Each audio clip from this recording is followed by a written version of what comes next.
Baik, pada kesempatan kali ini kami dari kelompok 6 akan mempresentasikan hasil diskusi kami terkait dengan analisis kation golongan 4 dengan mata kuliah Kimia Analitik dengan dosen pengampu Ibu Arvinda C. Lalang, Sarjana Pendidikan, Master Pendidikan.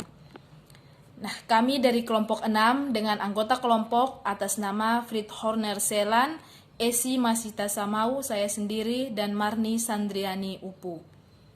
Nah, langsung saja kita ke materi pembahasan terkait dengan analisis kation golongan 4. Kation golongan 4 tidak bereaksi dengan asam klorida, hidrogen sulfida maupun amonium sulfida, tetapi dengan amonium karbonat akan membentuk endapan putih, di mana endapan yang terbentuk dengan amonium karbonat adalah barium karbonat BaCO, strontium karbonat SrCO3, dan kalsium karbonat CaCO3. Nah, kation golongan 4 membentuk endapan dengan amonium karbonat dengan adanya amonium klorida dalam suasana netral atau sedikit asam.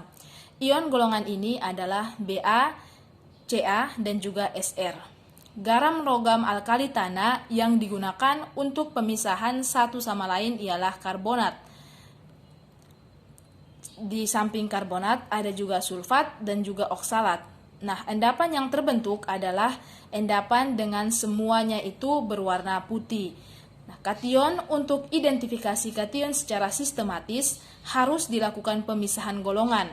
Setelah itu baru diambil uji spesifik setiap kation yang ada dalam golongan tersebut untuk mengidentifikasi keberadaan di dalam cuplikan, di mana kation golongan 4 dia tetap berada dalam larutan setelah pemeriksaan kation golongan 1, 2, dan juga 3. Nah, di dalam analisis kation golongan 4 ada namanya pengenalan unsur golongan 4. Nah, di sini ada 3 pengenalan unsur. Yang pertama ada barium dengan nomor AR-nya adalah 137,34. Nah, barium adalah logam putih perak, dapat ditempa dan dilihat yang stabil dalam udara kering. Barium bereaksi dengan air dalam udara yang lembab, membentuk oksida atau hidroksida. Barium melebur pada suhu 710 derajat Celcius. Logam ini bereaksi dengan air pada suhu ruang, membentuk barium hidroksida dan hidrogen dengan persamaan reaksi yaitu Ba ditambah 2H2O akan menghasilkan BaOH 2 kali ditambah H2. Asam encer dia melarutkan barium, mudah mengeluarkan hidrogen dengan persamaan reaksi Ba ditambah 2HCl akan menghasilkan BaCl2 ditambah H2. Nah, yang kedua ada strontium dengan nomor AR-nya adalah 87,62. Strontium adalah logam putih perak yang dapat ditempa. Strontium melebur pada suhu 771 derajat Celcius. Sifat-sifat dari strontium serupa dengan sifat-sifat yang ada pada barium. Nah, yang ketiga ada kalsium dengan nomor AR 40,08. Kalsium adalah logam putih perak yang agak lunak. Ia melebur pada suhu 845 derajat Celcius. Ia dapat bereaksi dengan oksigen membentuk kalsium oksida dengan reaksinya 2Ca ditambah O2 akan menghasilkan 2CaO. Di mana kalsium membentuk kation Ca2+ dalam larutan berair, garam-garamnya itu biasanya berupa bubuk putih dan membentuk larutan yang tak berwarna, kecuali bila anionnya itu berwarna.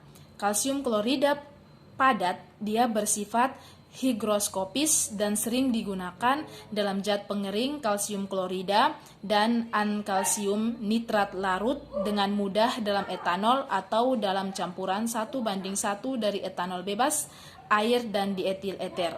Nah, yang berikut ada reagen spesifik utama.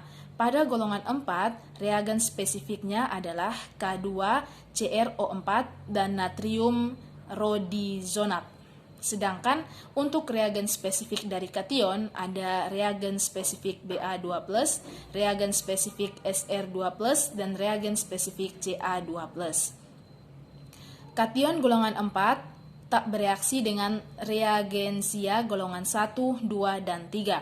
Kation-kation ini membentuk endapan dengan amonium karbonat dengan adanya amonium klorida dalam suasana netral atau sedikit asam. Kation-kation golongan 4 adalah kalsium, strontium, dan juga barium. Kation-kation golongan 4 tidak bereaksi dengan reaksi-reaksi baik dari golongan 1 atau golongan klorida, golongan 2 atau golongan sulfida, atau juga polisulfida, dan golongan 3 atau biasa disebut golongan hidroksida. Kation-kation dari Ba2+, Sr2+, Ca2+, dan Mg2+ akan membentuk endapan dengan reaksi NH4 2 kali CO3 dengan adanya NH4Cl dalam suasana netral atau sedikit asam biasa disebut sebagai buffer.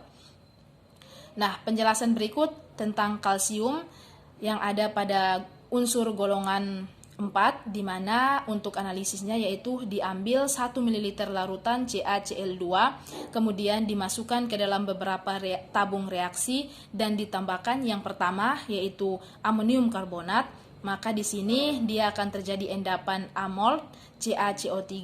Nah, jika dididihkan, endapan akan melebur. Nah, endapan tersebut larut dalam air yang mengandung CO3 2- berlebihan karena terbentuk bikarbonat.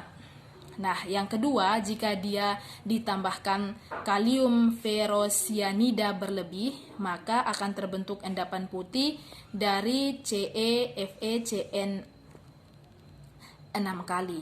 Nah, yang ketiga, jika ditambahkan amonium oksalat, maka dalam larutan yang dibuat alkalis dengan NH4OH dan NH4Cl akan terjadi endapan Ca oksalat yang tidak larut dalam asam asetat tapi larut dalam asam mineral. Yang keempat, jika ditambahkan kalium kromat pada larutan sedikit basah akan terjadi endapan kekuningan yang larut dalam asam mineral encer dari CaSCrO4. Nah, yang kedua ada strontium atau Sr2+. Nah, untuk analisisnya yaitu diambil 1 ml larutan strontium nitrat dan klorida, kemudian dimasukkan ke dalam beberapa tabung dan ditambahkan yang pertama larutan amonium karbonat, maka akan terbentuk endapan putih dari SrCO3. Nah, yang kedua, jika ditambahkan larutan amonium oksalat, maka akan terbentuk endapan strontium oksalat putih, sedikit larut dalam asam asetat dan juga air, dan dia mudah larut dalam asam mineral. Nah, yang ketiga, larutan kalium kromat. Maka untuk larutan pekat akan membentuk endapan kuning. Nah, larutan pekat maupun encer bila mengandung asam asetat tidak akan membentuk endapan bila ditambah dengan kalium kromat. Nah, yang keempat, jika ditambahkan asam sulfat encer, maka akan terbentuk endapan putih strontium sulfat. Nah, endapan tidak akan larut walaupun dia dididihkan. Nah, yang terakhir ada barium Ba2+, yaitu di mana analisisnya diambil 1 ml larutan BaCl2, kemudian dimasukkan ke dalam beberapa tabung dan ditambahkan yang pertama ada amonium oksalat, di mana dia akan terbentuk endapan putih barium oksalat. Nah, endapan larut dalam asam asetat. Nah, yang kedua, jika ditambahkan kalium kromat, maka dia akan terbentuk endapan kuning barium kromat. Endapan tersebut larut dalam asam mineral tetapi tidak larut dalam asam asetat. Nah, yang ketiga, jika ditambahkan asam sulfat encer, maka akan terbentuk endapan putih yang tidak larut dalam asam mineral. Nah, yang keempat, jika ditambahkan amonium karbonat, maka dia akan terbentuk endapan putih barium kromat larut dalam asam encer. Nah, sekian dan terima kasih. Mungkin ini presentasi dari kelompok 6 terkait dengan analisis kation golongan 4. Jika ada salah dalam kata ataupun pengucapan, kami mohon maaf. Sekian dan terima kasih.